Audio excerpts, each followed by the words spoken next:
নমস্কার বন্ধুরা, আমার ইউটিউব চ্যানেলে তোমাদের সবাইকে স্বাগত জানাচ্ছি। চলে আসলাম নতুন আরও একটা ভিডিও নিয়ে। আমার ভিডিওগুলো যদি তোমাদের ভালো লেগে থাকে অবশ্যই লাইক কমেন্ট করে দিবে।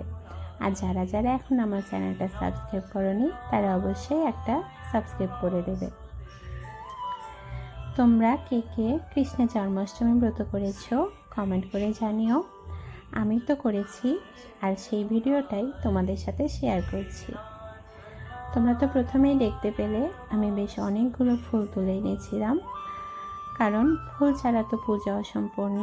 তাই একতলা ফুল নিয়ে চলে এসেছি আমার গোপালের জন্য মালা গাঁথতে। আমি এখানে আমার গোপাল সোনার জন্য মালা গেঁথে নিচ্ছিলাম। আমি দুটো মালা গেঁথেছি, একটা আমার গোপাল সোনার জন্য আর একটা রাধাকৃষ্ণের জন্য। আমি এখানে পুজোর ফুল, মালা আর কিছু তুলসীপত্র রেডি করে রেখে দিলাম। এবার এখানে আমি পঞ্চপ্রদীপটা সাজিয়ে নিচ্ছি।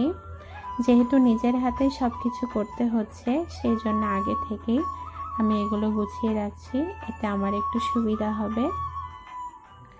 আমার এগুলো গোছানো হয়ে গেলে চলে যাব গোপালের জন্য ভোগ রান্না করতে।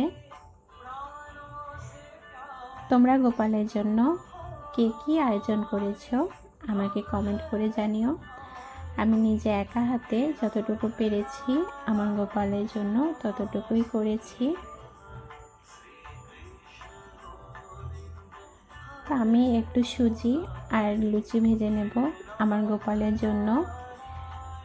আমি এখানে আগে সুজিটা রান্না করে নিচ্ছি, তারপর গরম গরম লুচি ভেজে গোপালকে ভোগ নিবেদন করব।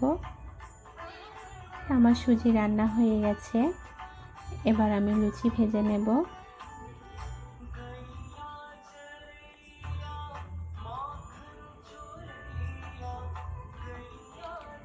গোপালের জন্য সুন্দর ফুলকো ফুলকো কয়েকটা লুচি ভেজে নিয়েছি। আমার ভোগ রান্না হয়ে গেছে, এবার আমি একটু রেডি হতে যাচ্ছি। পুজোর দিনে একটু শাড়ি না পরলে ভালো লাগে না, সেই জন্য আর কি একটা শাড়ি পরে নিলাম। এবার গোপালের অভিষেক করব। আমি আর আমার বরমশাই দুজনে গোপালের অভিষেক করেছিলাম। আমরা প্রথমে দুধ, ঘি, মধু, তুলসীপত্র দিয়ে গোপালের অভিষেক করে নিয়েছি। এরপর ফলের রস দিয়ে গোপালের অভিষেক করেছি। তারপর তুলসী জল দিয়ে গোপালের অভিষেক করে নিলাম। আর এটা ছিল গোপালের পুষ্প অভিষেক। আর এই দেখো, আমি আমার গোপালকে নিজের হাতে সাজিয়ে দিয়েছি।